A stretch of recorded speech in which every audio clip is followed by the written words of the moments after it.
comunicación que cubren esta fuente del Instituto Nacional Electoral en el estado de Nayarit.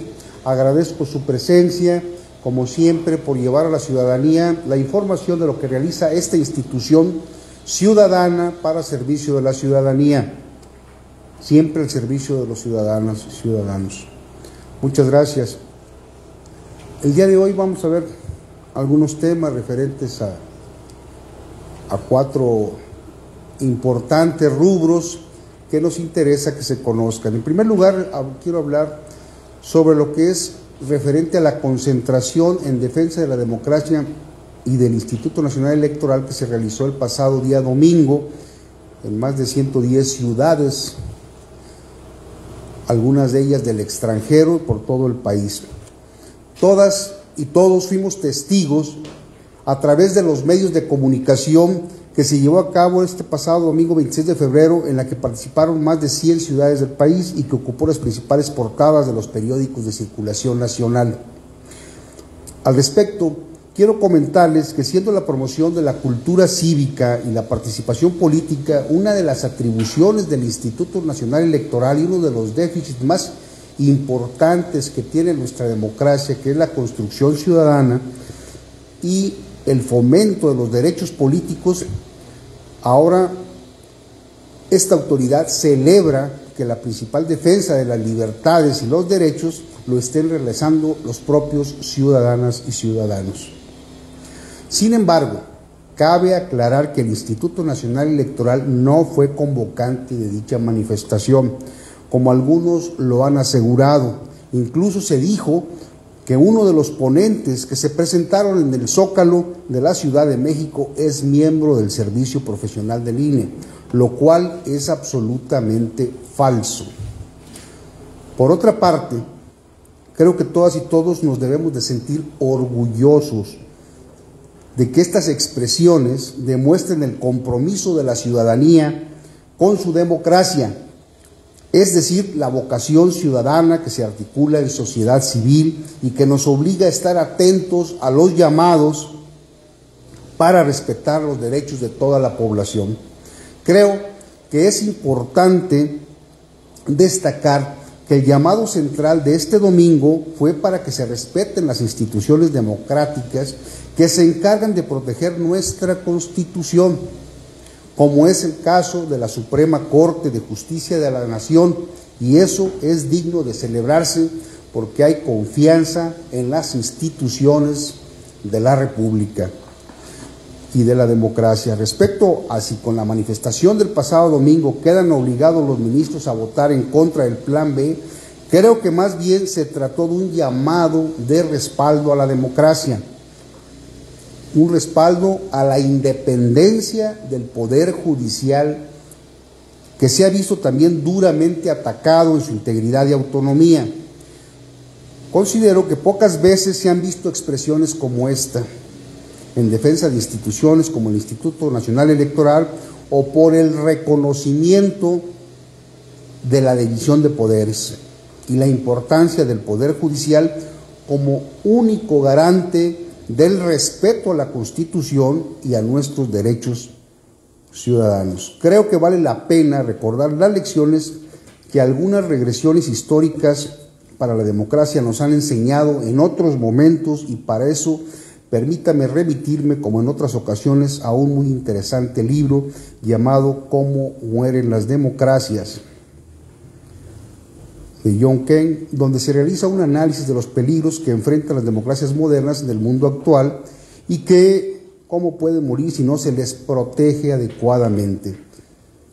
Aquí se identifican los autores 4 indicadores claves de que una democracia está en peligro: la negación de la legitimidad de los oponentes políticos, la intolerancia o promoción de la violencia, la restricción de las libertades y la debilitación del Estado de Derecho. Con esto recalco que, aunque no coincidamos con las expresiones como las del domingo pasado, es crucial que todas y todos defendamos el derecho, que éstas se realicen. Hay que resaltar, como lo señalan los autores del libro, Levitsky y Ziblatt, la negación de la legitimidad de los adversarios políticos es peligrosa, porque conduce a una espiral de hostilidad mutua que puede hacer que las reglas del juego democrático se tambaleen. Cierro cita. Cuando se ningunea, se desprecia o se descalifica a quien, en uso de su legítima libertad de expresión, omite opiniones distintas, lo que se demuestra es una debilidad en el compromiso democrático y una actitud contraria a las normas y las instituciones de la democracia. No está de más recordar que el mejor antídoto a los problemas de la democracia es más y más democracia. Sobre este punto, les pregunto si tienen alguna pregunta, algo que...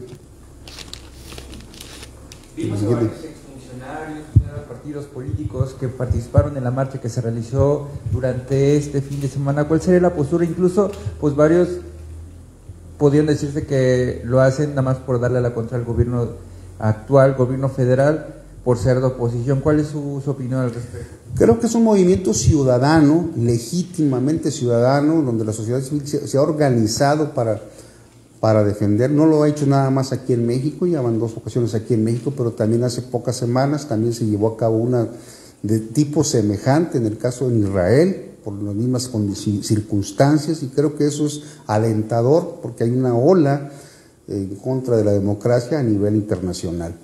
Y en el caso concreto al que hace mención usted sobre los partidos, sobre los políticos tradicionales que se acercan a esa marcha, no son los organizados y los organizadores, simplemente tratan de montarse en una ola ciudadana, y creo que eso de alguna manera es utilizado por quienes no creen en la democracia de las y los ciudadanos para descalificar y desvirtuar el esfuerzo realizado por la sociedad civil organizada. Y bueno, este músculo es eminentemente ciudadano, no es partidista, no es en contra de ninguna persona ni de ningún partido político, es en defensa de derechos ganados y de derechos establecidos en la Constitución, y la Constitución no ha sido reformada en este país, y eso es importante señalar. Por tanto, esta propuesta de reforma electoral contiene muchas violaciones a la Constitución, y eso es lo que a la ciudadanía le preocupa. En cuanto a las manifestaciones, el presidente Andrés Manuel López Obrador demeritó la manifestación, mencionaba él en redes sociales que no eran suficientes personas a nivel nacional. Bueno, yo respeto la opinión del presidente de la República. La cuestión es que considero que no se trata de cuestión de aritmética, porque no es así como la ciudadanía decide qué es los temas. Las minorías, por minorías que sean, tienen derechos, y estos derechos en un Estado democrático se tienen que respetar. Entonces, violentar los derechos de las minorías, pues es una violación a la Constitución y a las convencionalidades que México tiene asignadas en el plano internacional. Y eso hay que destacarlo.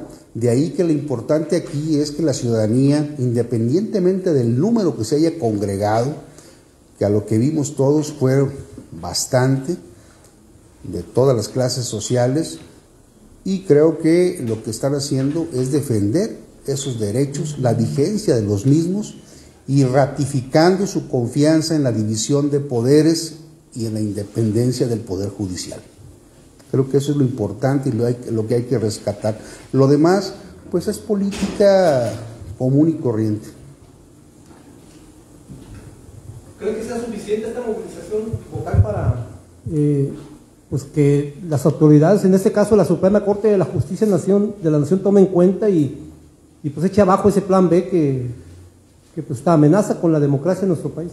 Lo que creo que pensar en esas cosas de que sea suficiente no es. Yo lo acabo de decir hace un momento, señalando que lo mejor el antídoto para los problemas de la democracia es más democracia.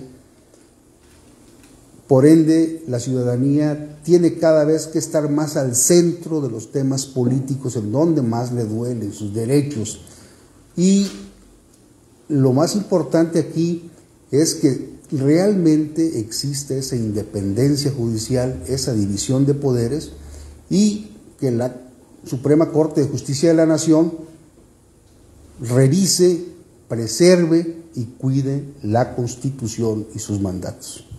Eso es lo que sería más que suficiente, pero la ciudadanía no debe de abandonar nunca su papel para no caer en lo que Guillermo O'Donnell denominaba las democracias delegativas, esto es, aquellas democracias en donde los gobiernos van por su lado y la ciudadanía no exige rendición de cuentas, no exige ningún resultado sobre los actos y delega totalmente en la autoridad electa cualquier decisión, abandonando, por lo tanto, su papel central en una democracia. Y estas democracias de tipo delegativo son democracias que derivan hacia una pérdida de los derechos vigentes.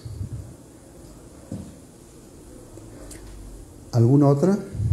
Si no hay más preguntas, yo quisiera pasar al siguiente tema, que es la incorporación del dato para personas no binarias en el credencial para votar con fotografía. En la pasada sesión del Consejo General, el Instituto Nacional Electoral incorporó esta decisión. El INE tiene claro que toda persona tiene derecho a que se le reconozca su identidad de género, por lo que a partir de ahora se garantizará que quienes se identifiquen como personas no binarias, es decir, personas que no se perciben ni como hombre o como mujer, pueden ver reconocida su identidad en la credencial para votar. Con esto, el Instituto Nacional Electoral refuerza su compromiso como una institución garantista de los derechos.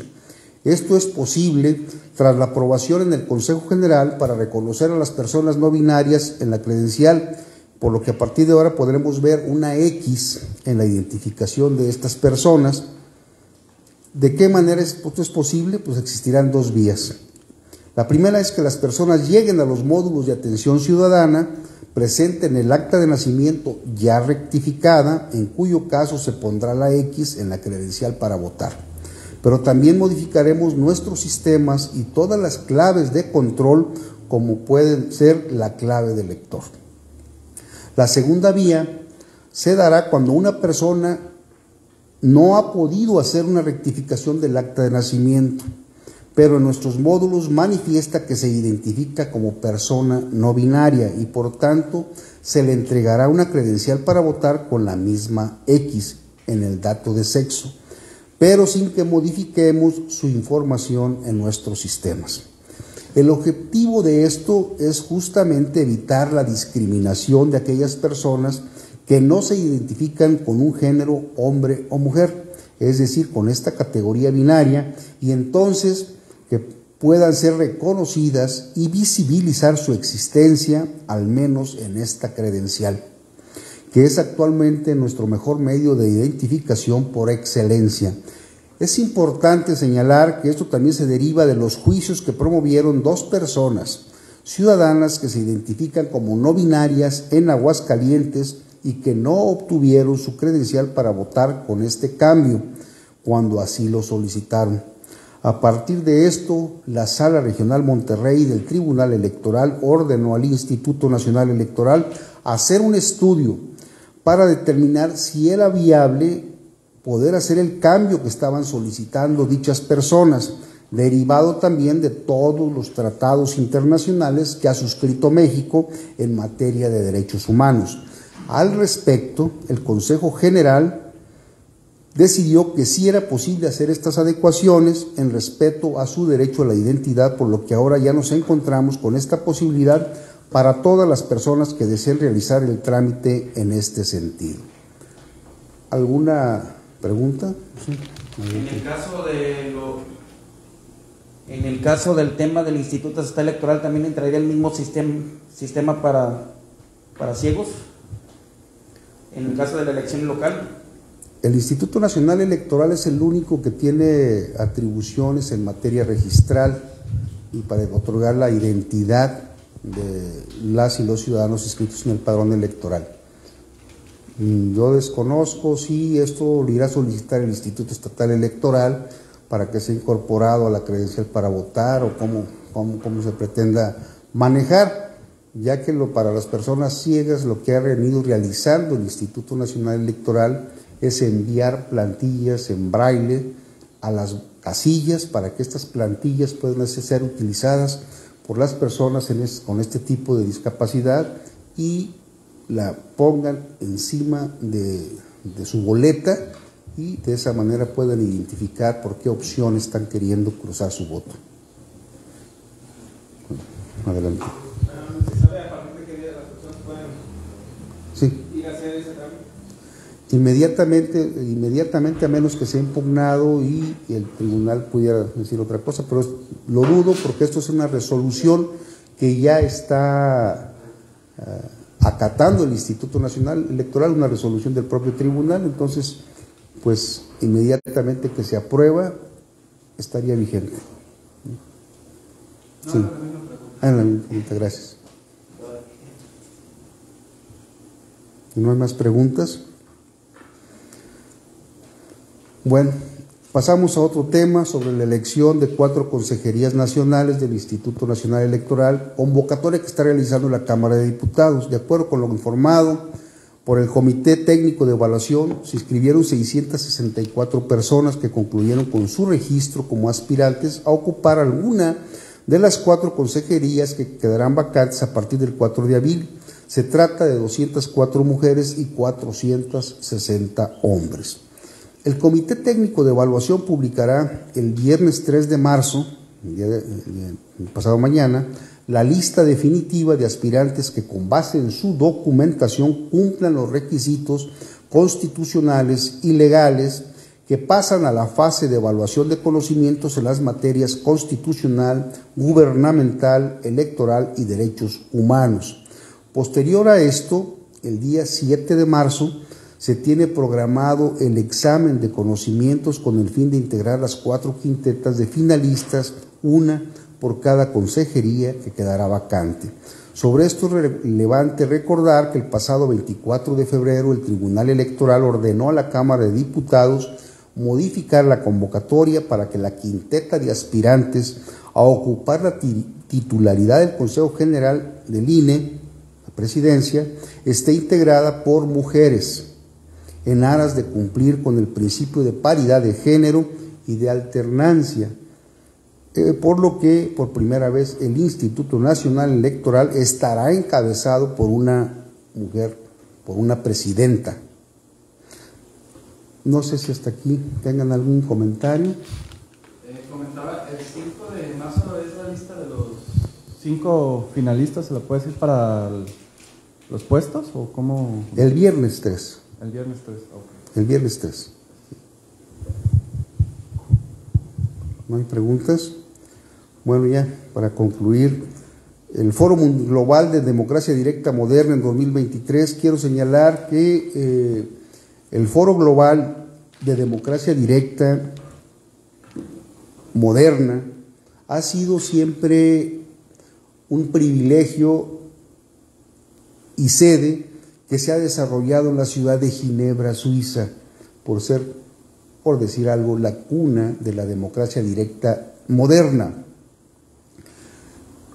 En esta ocasión se ha otorgado a México este privilegio, llevar a cabo el Foro Global de Democracia Directa Moderna 2023, que se realizará a partir de hoy y hasta el 4 de marzo, del día 1 al 4 de marzo, en diversas sedes, en la Ciudad de México, en la Ciudad de Guadalajara, tenemos las subsedes, y estos programas a los que se invitaron a los académicos más reputados a nivel internacional para participar en este foro, se estará desarrollando y puede consultarse, revisarse en la liga,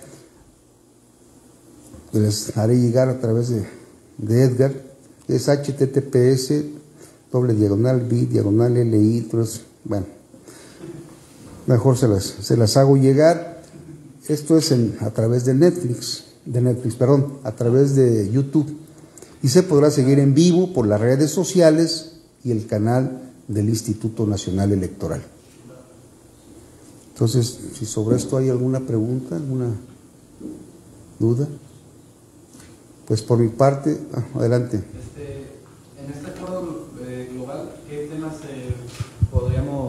podría platicar un poco de los temas que se tocarían? Bueno, los temas son diversos, pero principalmente se trata de visualizar las dificultades que han tenido los distintos países para la implementación de mecanismos de democracia directa en sus constituciones, en sus propios territorios, así como las ventajas, desventajas que pueda estar teniendo en la gobernabilidad y en la legitimación de las decisiones que toman los gobiernos. Entonces es importante que se conozcan, pues lo mismo se hablará de los costos, de los impactos que pueda tener en los propios partidos políticos, en el sistema electoral, para que se pueda ir encaminando a hacia una excelencia en la realización de este tipo de ejercicios importantes, en los cuales México el año 2021 propiamente se estrenó con estos mecanismos, con la consulta y con la revocación de mandato. Ambos mecanismos son mecanismos de democracia directa, pero existen otros que también ya hace algunos años había estrenado México y parece que se ha detenido, que es la iniciativa popular. Entonces es importante que se rescaten todo ese tipo de mecanismos, referéndum, plebiscito, se estarán analizando en estos foros. No sé si hay algún otro comentario.